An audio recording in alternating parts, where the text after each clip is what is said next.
Welcome to Your Story Medicine. I am your host, Juma Kay, and today I'm so excited to have this amazing guest who I see as my teacher, and she also happens to be one of my clients, and it's just been so amazing to be able to witness people in stepping into their medicine and sharing that with their community virtually, especially. So, anyways, who is Raeanne? Well, Raeanne is an Indigenous birth worker and teacher who walks with families in the realms of pregnancy, postpartum, and traditional parenting. Rooted in her Anishinaabe culture, Raeanne's ancestral legacy is to protect and promote Indigenous community healing and kinship practices. Her signature online course, Postpartum Healing Lodge, the class, has brought together over 90 traditional postpartum birth workers since November 2019. So it's been less than a year since you've launched this. And whenever I think about wisdom keepers and people who are doing the work to preserve their ancestors' medicine, you are honestly one of the first people who comes to mind and is doing the darn thing. So welcome, Raeanne. Thank you, June. Thanks so much. Hi, everyone. Hi. So, Raeanne, in your own words, well, first of all, where is it that you're calling from? And then what would you say your medicine is? Sure. Well, I am so thankful. I literally wake up every day and I'm so thankful. I live in gratitude that I am able to live and be in my own ancestral homelands here in the Great Lakes region. I'm from Sault Ste. Marie, Michigan. In the Ojibwe language, our land would be traditionally, this town would be called Bawating, which means the place of the rapids. And I am as far north in Michigan as you can go before you hit the St. Mary's River. And then there's a bridge, the international bridge to Sault Ste. Marie, Canada. So I'm way, way up in Michigan's Upper Peninsula. And this is exciting for me because this is where my ancestors have lived for thousands of years. This is where I'm able to sit on the land and be with the water and be with all of the medicine that this place provides. And that really being one of my primary teachers is being able to sit here and sit with all of the spirits and the caretakers of this place.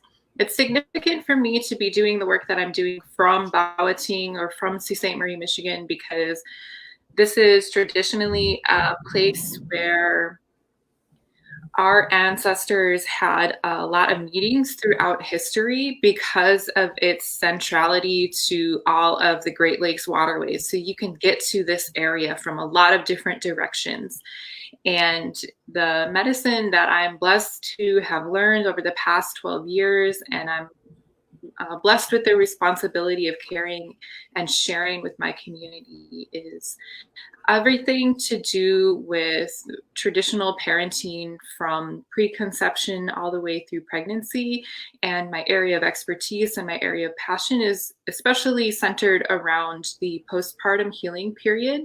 So I'm fortunate to have the best job ever where I get to work with families in the immediate postpartum period. So the first days and weeks after they welcome their baby's earthside, and all the way up to postpartum and beyond. So I work with families to integrate their postpartum experience, to help bring closure to their birthing ceremony with the help of our traditional practices, such as herbalism, such as ceremonies, and practices that we are part of revitalizing that have been hidden or buried in our communities for a lot of different reasons for many generations. Now they're undergoing this huge resurgence. So I'm blessed to be a part of that and carry that responsibility not lightly. I take it very seriously. We take it seriously, and we also show up with a sense of play, because I know for you, you have children running around. Many people are new parents who are learning what parenting looks like. I myself don't have children, but a theme that continuously shows up, especially with my work with birth workers and parents is that our teachers our children are oftentimes our reincarnated ancestors and our greatest teachers. And so I see you as somebody who is there to greet an ancestor who is returning. So I'd love to hear more about your own ancestral lineage and how is it influencing the way that you are showing up in these times? Sure. Well, my ancestral lineage is on my dad's side. I am Ojibwe and Mexica.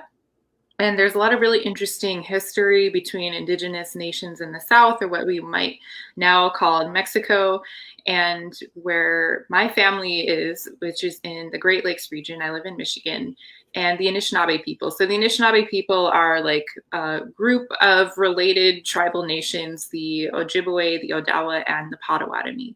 And so on my dad's side of the family, we have a long history of travel between Mexico and the Great Lakes nation.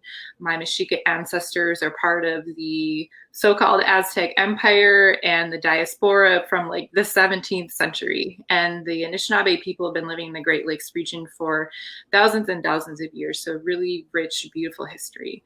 On my mom's side, we're like Dutch all the way. Our Dutch ancestors came to the United States in the 1920s.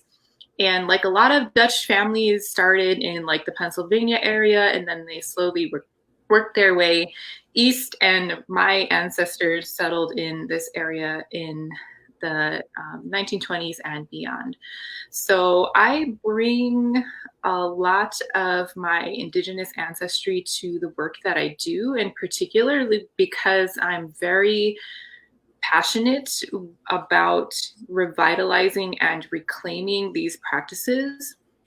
And what better way to do it than to live here on my own land, on my own ancestral territorial homelands, and be a part of that reclamation. A lot of people don't realize that it was actually forbidden by law for Native Americans to practice their own religion and their own spirituality up until literally 1978. So we're talking about practices that have gone underground and that have been hidden as recently as a generation ago. We have parents alive today who are welcoming children into their family, or who are becoming grandparents and stepping into that role of auntie or uncle, who have lived through a time where they had to hide in the back and do their spiritual practices in secret. So a lot of the work that I do is, one, to bring light and visibility to that historical trauma and the resilience that our ancestors have cultivated through those hardships, as well as to educate the broader birth work world about why these things are important. So it's really bringing a lot of our knowledge back from, you know, those back rooms, those invisible, you know, gatherings, and putting language to it, because we have a lot of people in our community who may still carry bits and pieces of our postpartum traditions, but they don't necessarily remember why, because of that secrecy and because we had to hide, literally like hide our traditions. In some states, there's still books on the law where Native American people cannot gather in groups of so many, you know, because that would be like a religious gathering. And even though we have this federal protection, we still have states where that still just is the name of the law. I believe in some states you could even open fire on a group of Native Americans who are gathered in, I think, more than 5. So it's a crazy world out there, and part of my journey and part of my work is to like bring visibility to that, but do it in our own way, with our own frameworks, in our own language, utilizing our own medicine as part of the healing that we have a birthright to. Wow. I feel like whenever we talk about decolonization or indigeneity,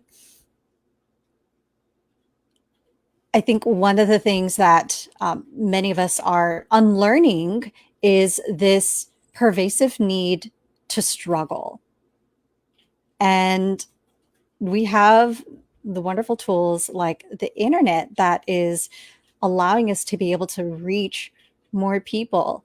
But I would just love to hear in your words how the work you are doing is contributing to decolonization and how you view your service um, as a part of not only this dismantling, but also this creation of this new era or way of being that we are shifting into. Yeah, for sure. And this is a huge discussion that we have a lot in our community. Like, what right do we have as young people to go out and share these and practice and teach others? And it's really beautiful because in our traditions, we have a concept or a framework around essentially there's this new generation of Anishinaabe people who are going to be part of this vast reclamation and this vast reclaiming of our practices. And we're doing this not to return to the old ways, but to carry our identity into this new future. Essentially, we have now the right and responsibility to create a new future for ourselves. It's like an era of regeneration. And so I see my work in the way that I approach things to be very much in line with that framework of like what this new generation has to offer. And we're just adapting like our ancestors have always adapted. You know, we come from a really resilient, really adaptable people, and it's no different now. We may be doing things in online spaces, but we're still honoring the cultural foundations that our ancestors have set for us. So the foundations of kinship relations, of self-discipline, of community service, of living in ceremony. And what you see online is only half the story. So, of course, we're still gathering in community in real life and living in ceremony in that way. We're just getting creative with how we reach each other. Mhm. How is it then that you would define ceremony then? Because I feel like we throw this term around a lot as if ceremony requires some deep, disciplined rituals. And also, I've gathered in quote unquote ceremony where it's just a group of us gathering to share space or share what's on our hearts. Yeah, there is, there are a lot of different ways that you could conceive of ceremony. And I actually teach a whole class where like the point is for us to gather and to answer that question. So there's definitely a lot of nuance there. I think about ceremony as being something very special and very intentional. Essentially, what we're doing in ceremony, whether it's together or whether it's just us, is to open a portal of communication directly between our bodies and that of the spirit world. So already you have to come in believing in that, and you have to believe that you're setting an intention to release and to receive. And that can be done in really epic ways, and it can also be done in really small, subtle, personalized ways, such as sitting over a glass of water, or such as putting out your tobacco, or making a meal for your family. And it goes all the way up the spectrum to like these big, 4-day or week-long ceremonies, or even the 40-day long ceremony in the postpartum period. But to me, it's all about intention. It's all about opening up that portal of communication, and every ceremony that starts also has to end. So it's about closing that portal when you're done. Hmm. Thank you so much for that reframe. I want to talk about the importance of keeping these traditions within our own communities, the responsibility that comes with that, and what it looks like to share some of these practices with people who are not of our ancestral lineage. Because I know that with your course and your teachings, you mentor other Indigenous peoples, and it's very nuanced because of how many people are of mixed heritage now. And so I know that even for you, as somebody who's mixed, there's many people may struggle with, who am I to practice this or reclaim this wisdom if I am not 100% of that lineage? And so, would you speak on that a little bit? Yeah, it's all about integrity. It really is. And the classes that I teach, they're BIPOC only. So I do only teach to people of color, and that is intentional for me because I want to create spaces that are free of cultural theft and appropriation, which is rampant in the birth work world. And there are people who come to this work with a great deal of integrity, and they bring their own medicine from their lineage. So that's what I always tell everyone, is that, like, in your DNA, you are carrying, that greatness that your ancestors kept for you. And people are welcome in my space if they are willing to sit with that and to do their own work, which they do, because the people who come to my space are really awesome and really amazing in so many ways. So I have people of color who come from all different backgrounds, and what we do is I provide the framework for them and they fill in the blanks. So this is really a space for us to co-learn and co-teach. I always learn as much from my students as I give to them. I provide, okay, here are the medicines that I would use for specific treatments, and they come in and they fill in the blanks with whatever it is from their own lineage. Because part of the work is not like I talk to you, I share all of this, and then you leave with all the tools you need. What I'm doing is really planting seeds for your own rediscovery of your own ancestral medicine. So I have people who will take the recipes I provide in my class and then, recreate them or recraft them according to the medicine in their own lineage. And that can look in a lot of amazing and beautifully diverse ways. So to me, it's all about just creating space where people of color feel free to express themselves, where we don't have to do like any racism and white privilege 101. Like, we don't have time for that. We got people to save, we got babies to welcome. So let's skip all of that. White people can do that work on their own time and in their own spaces. When I go out into the community, it's a little bit different because I welcome everybody, because our families are diverse, just like all communities are. And so my in-person workshops are a little bit different. And it just depends. People are always responsible for how they carry themselves. I'm not responsible for how others carry themselves and conduct themselves. The best I can do is model that integrity and let the people who want to find me find me. Wow. Yes, I wholeheartedly agree. And I have so many amazing colleagues who do work with white folks on reclaiming their own ancestral lineage.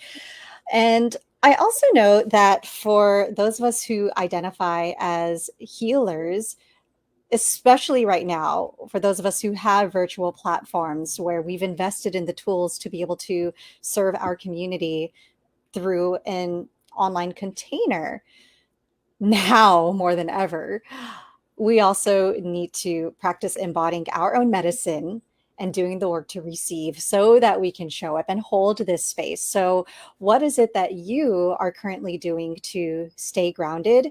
And also, what is it that you are learning to release? So much.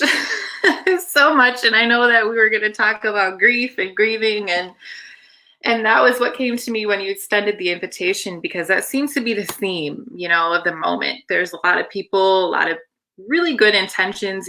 Folks want to, like, find this resilience and they want to find this rootedness and this groundedness. And that's amazing.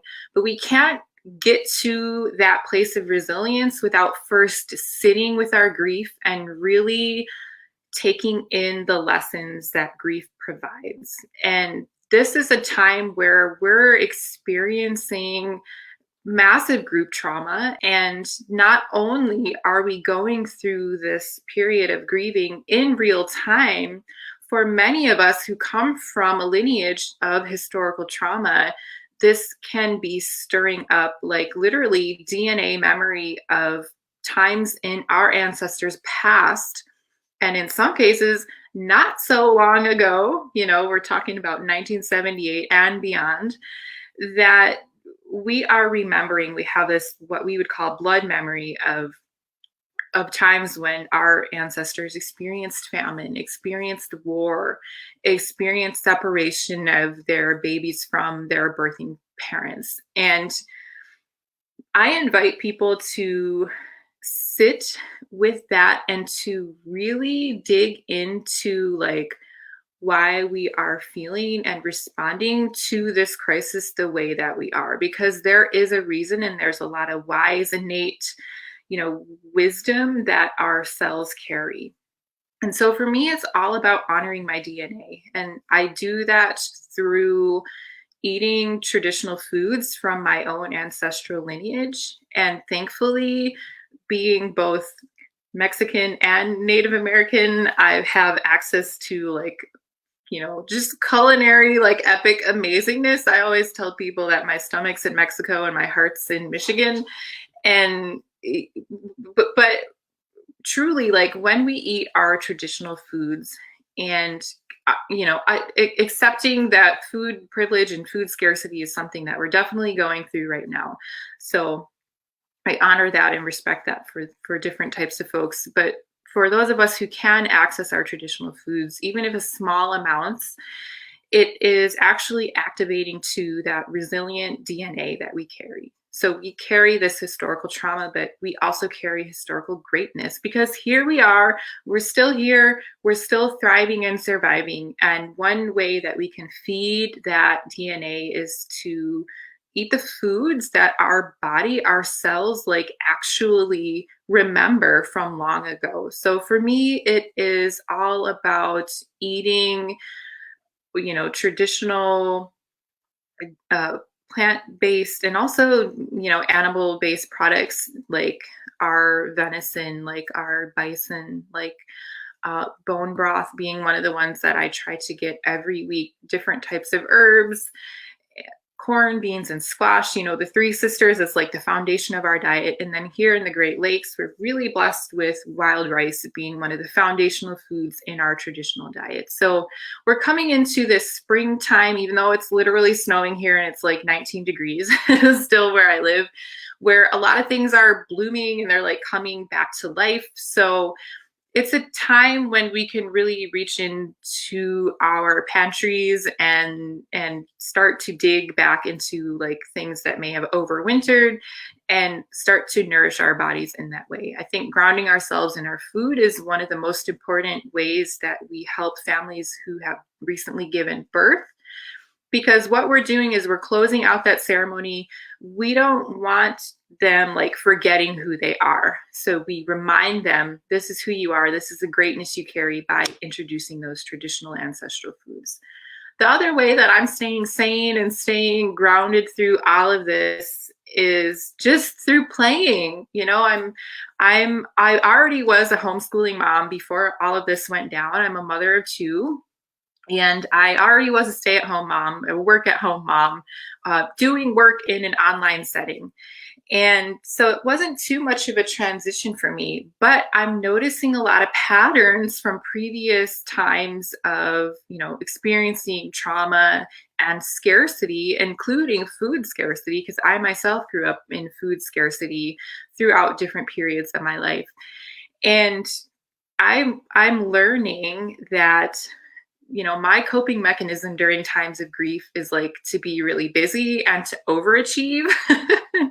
And I follow my womb. So I go, okay, my womb, I feel like my womb is actually like jumping forward, forward, forward, forward, and I never like just sit. So and I don't think that's a bad thing. I think that's a lot of innate wisdom that my body carries. And I'm so thankful that my body taught me that. I'm so thankful for that gift that grief has brought me. Like the awareness that I can get shit done. Like if I was back in the day, like I would be the one you could count on to help in times of crisis, right? So I think that's a good thing. What do I do with that energy is I give it all to my kids, and I really just allow that forward moving energy to be playful rather than panicked. So I've really just enjoyed playing lots of games, coloring, throw the homeschool schedule out the window. Let's just watch videos, let's return to movies that we love, let's just play and live and go outside as much as we can and enjoy this time as much as we can. And it's also very healing because it gives us the opportunity to like reparent ourselves and turn that coping skills into like a new part of our identity that we want to pass on to our kids. We're modeling for our kids how we respond to crises during this time. Yes, I love that. I think that grief can also dance alongside play, and that they actually go very well hand in hand as playmates. And I just had this visualization of all of us being invited back into the womb during this time of quarantine or stay at home. It's like all the stuff is coming up. And I know that for myself and many people, the way that we cope with grief is either, I mean, we know about fight, flight, freeze, and eating our feelings away. Yeah, eating is smart. I always bring up this metaphor or this visual of like a bear running through your teepee. And not all Indigenous people lived in teepees, but many do. So it's something that we can easily conjure in our mind. And so I always tell people like, what would happen if a bear, like you woke up, you just had a baby and there was a fucking bear in your teepee? Like your blood sugar would spike.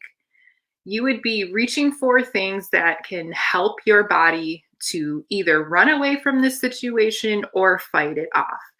And so reaching for food or reaching for more caffeine or reaching for things that are more rich, it actually is just our body's wise way of saying like we are gearing up for something that we don't even know. We may not even know what's around the corner in terms of this pandemic, but our bodies are so smart. And so it's a good thing that we're reaching for things that propel us, in whatever way we need to respond to this crisis. So it's a good thing. We should follow our cravings because our cravings are like a language that we can learn.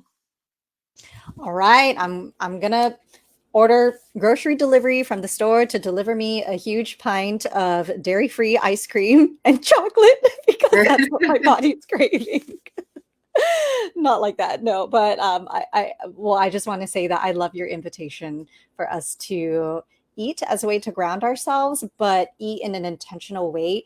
Eat to not only nourish our bodies, but also to reconnect with our ancestors. And so I've been ordering Thai and Cambodian food via delivery, and I just had a bowl of noodle soup yesterday with broth, and it was like the most comforting meal I have had since I have been in this bubble. And also, my partner and I are getting more curious about because we're missing those foods too. They're the foods that make us feel at home and they make us feel grounded. And so, it's also been an invitation for us to reclaim some of these dishes that we once relied on our parents to make for us. So I would love for you to share uh, one action that you would like to invite for our listeners to take.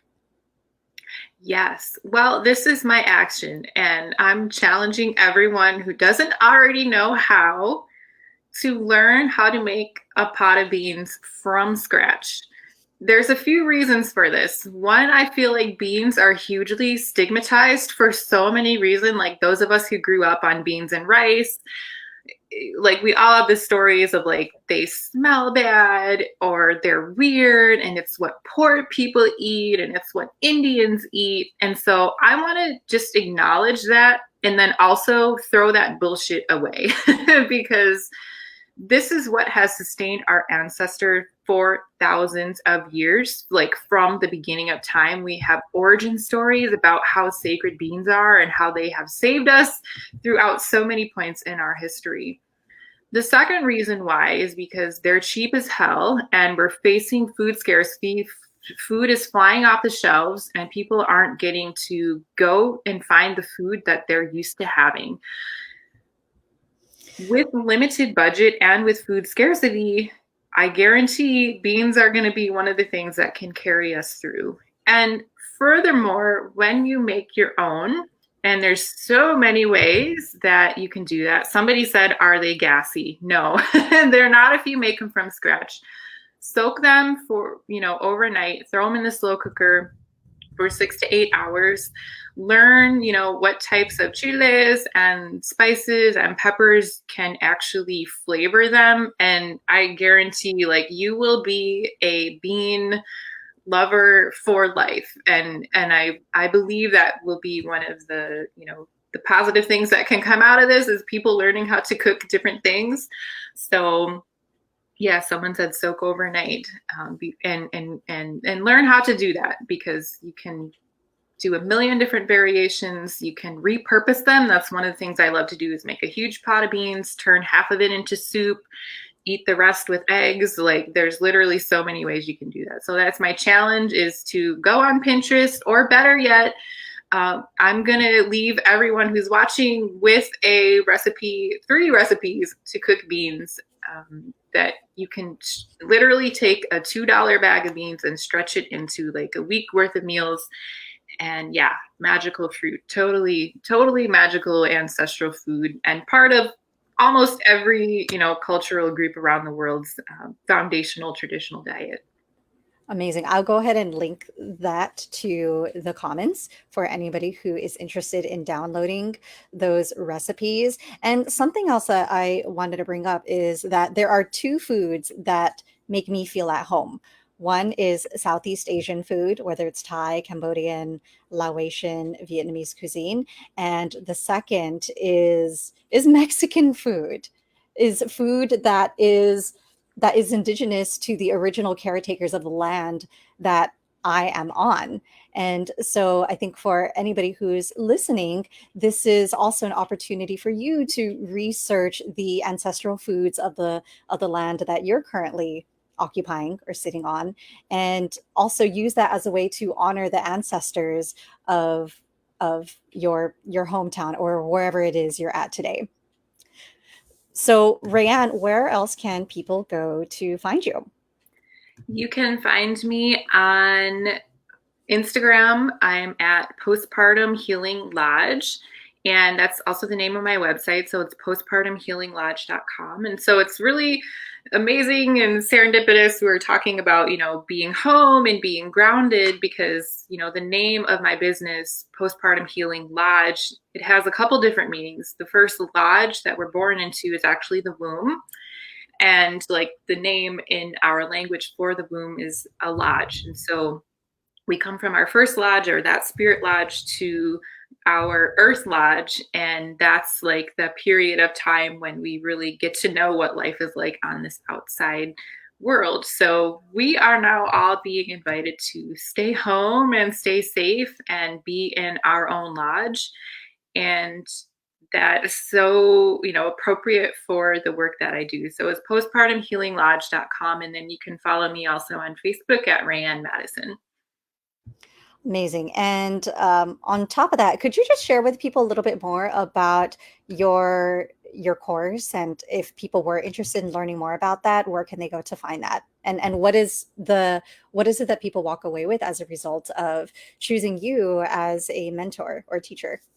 Yes, I have an 8-week fully online class called Postpartum Healing Lodge, the class. And we spend 5 weeks on postpartum traditions from the Anishinaabe perspective.